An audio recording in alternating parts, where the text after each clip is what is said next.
성도 여러분 반갑습니다. 오늘도 우리 주님이 함께 하시는 가운데 맡겨주신 사명 즐겁게 기쁘게 감당한 복된 하루가 되신 줄로 믿습니다. 오늘 우리가 함께 은혜를 나눌 본문 말씀 마가복음 6장 1절부터 6절까지에 있는 말씀입니다. 마가복음 6장 1절부터 6절까지에 있는 말씀 봉독합니다. 예수께서 거기를 떠나사 고향으로 가시니 제자들도 따르니라. 안식일이 되어 회당에서 가르치시니 많은 사람이 듣고 놀라 이르되 이 사람이 어디서 이런 것을 얻었느냐. 이 사람이 받은 지혜와 그 손으로 이루어지는 이런 권능이 어찌 됨이냐. 이 사람이 마리아의 아들 목수가 아니냐. 야고보와 요셉과 유다와 시몬의 형제가 아니냐. 그 누이들이 우리와 함께 여기 있지 아니하냐 하고 예수를 배척한지라. 예수께서 그들에게 이르시되 선지자가 자기 고향과 자기 친척과 자기 집 외에서는 존경을 받지 못함이 없느니라 하시며 거기서는 아무 권능도 행하실 수 없어 다만 소수의 병자에게 안수하여 고치실 뿐이었고 그들이 믿지 않음을 이상히 여기셨더라. 이에 모든 촌에 두루 다니시며 가르치시더라. 아멘. 본문은 예수님이 고향에서 환영받지 못하고 오히려 배척당하신 내용을 말씀해 주고 있습니다. 고향 마을 사람들이 알고 있었던 예수님에 대한 선입관, 그리고 바리새인들과 서기관들이 계획적으로 퍼뜨린 거짓 소문들의 영향 때문에 예수님을 배척했다라고 할 수 있겠죠. 예수님이 행하시는 능력이 하나님의 능력이고 하나님이 역사하신다는 것을 알면서도 계획적으로 예수님에 대해 거짓 소문을 퍼뜨리는 사람들에 대해서, 서기관들에 대해서 경고하신 적이 있습니다. 모든 죄는 용서받을 수 있지만 성령을 모독하는 자는 영원히 사하심을 얻지 못한다 라고 무서운 경고를 말씀하셨죠. 예수님의 이 말씀은 바리새인들과 서기관들은 예수님이 행하시는 능력이 하나님의 능력이라는 것을 알았다는 것입니다. 몰라서가 아니라 알면서도 자기들의 이익을 위해서 거짓 소문으로 성령의 역사하심을 모독하고 있었던 것으로 우리는 말씀을 통해서 알 수 있습니다. 문제는 그렇게 거짓 소문을 만들어서 사람을 속였던 바리새인들, 서기관들이 자신들의 잘못을 깨닫고 회개를 했다고 하더라도 그들이 한 이야기를 전해 들은 사람들이 그 말을 믿고 예수님이 하신 일에 대해서 귀신의 힘이라고 하더라 하는 식으로 판단하게 되면, 또 다른 사람에게 이야기를 하게 되면 그 원인을 처음에 제공한 사람에게도 책임이 있습니다마는 거짓말을 믿고 사실인 것처럼 생각하고 판단한 사람도 그 책임을 면할 수 없다는 사실입니다. 요즘 인터넷 유튜브라든지 이런 쪽에 보면 자기들이 생각하는 추측만 가지고 마치 사실인 것처럼 거짓 사실을 유포하는 사람들이 상당히 많지요. 나중에 보면 고발을 당해서 결국은 벌금을 물게 되고 그런 일들이 상당히 많이 벌어지고 있습니다만은, 그들이 그렇게 유튜브를 통해서 방송을 해놓고 나서 금방 지워도요, 그걸 본 사람들이 복사해서 다른 데다 옮겨놓고 그 사람이 아무개가 이렇게 말했다, 이게 맞는 말이다, 이런 식으로 소문을 퍼뜨리는 경우가 참 많아요. 요즘 보면 처음 만들어서 그런 거짓말을 한 사람도 처벌을 받지만 옮겨서 다른 사람들이 볼 수 있도록 옮겨준 사람들도 똑같이 처벌을 받습니다. 방송통신법에 의해서. 지금 이 예수님의 고향 마을 사람들이 바로 그런 경우라고 할 수 있을 것 같습니다.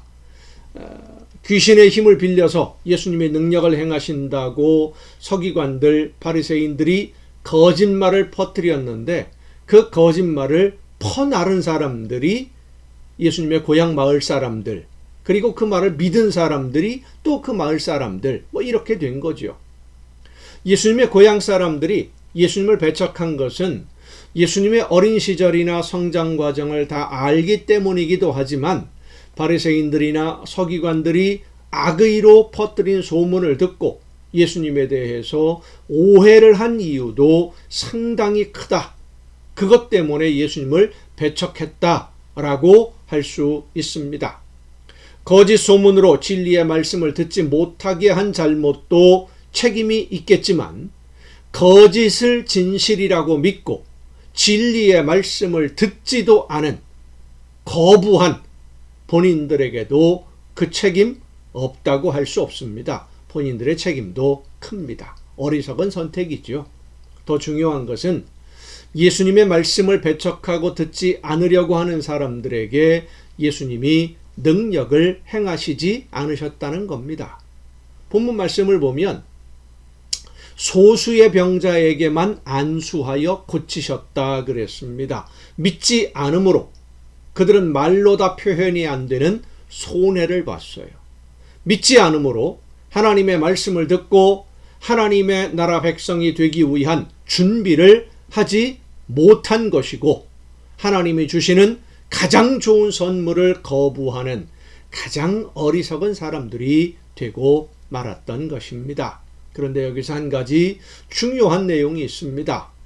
예수님의 고향 마을에서는 믿지 않는 사람들에게 아무 권능도 행하실 수 없었다. 오늘 본문에 그렇게 기록하고 있죠. 자, 그들에게 하나님의 능력이 나타나지 않은 것일까요? 예수님은 해보려고 했는데 예수님이 하나님이시고 모든 것을 하실 수 있는 전능하신 분이신데 그들이 믿지 않는다고 해서 능력을 행하시지 못한 것입니까? 그러면 예수님의 능력은 믿는 사람에게만 나타나는 능력이겠습니까?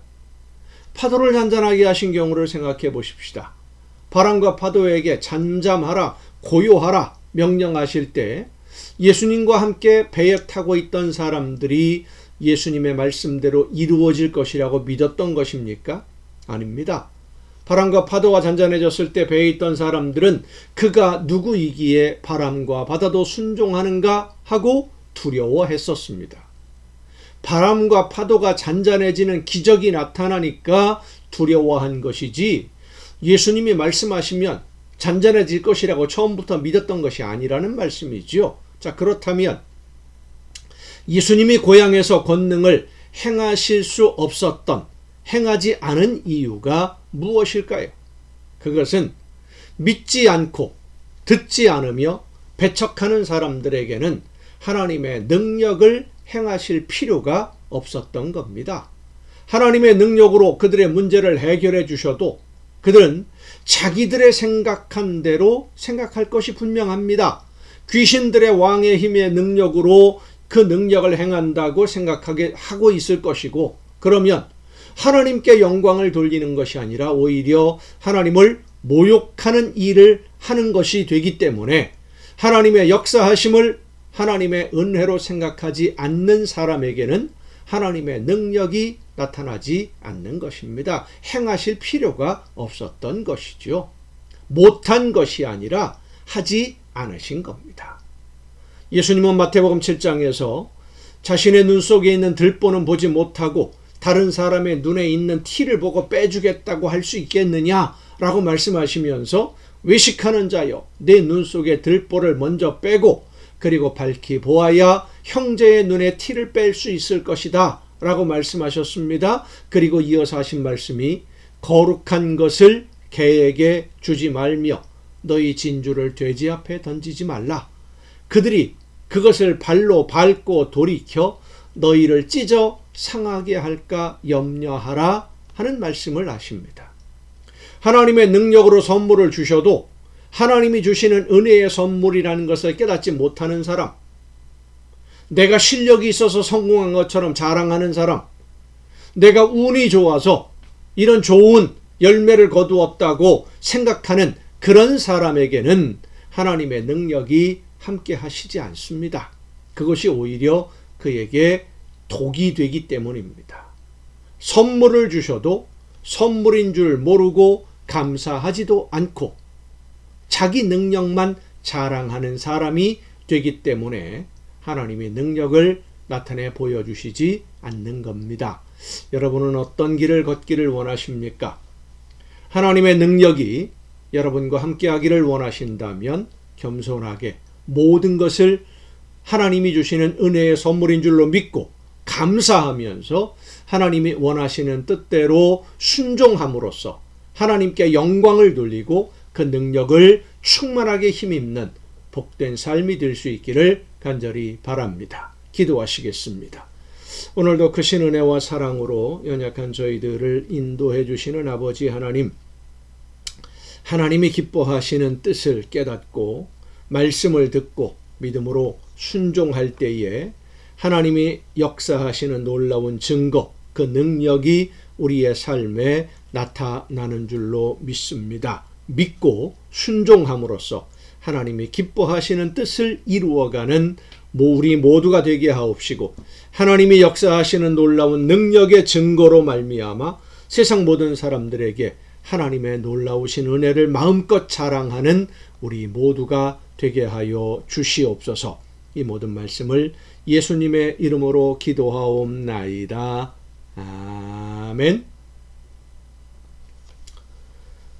여러분 오늘도 수고 많으셨습니다. 내일 이 가정예배 시간에 여러분 모두 함께 다 같이 만날 수 있기를 바랍니다. 내일 뵙겠습니다.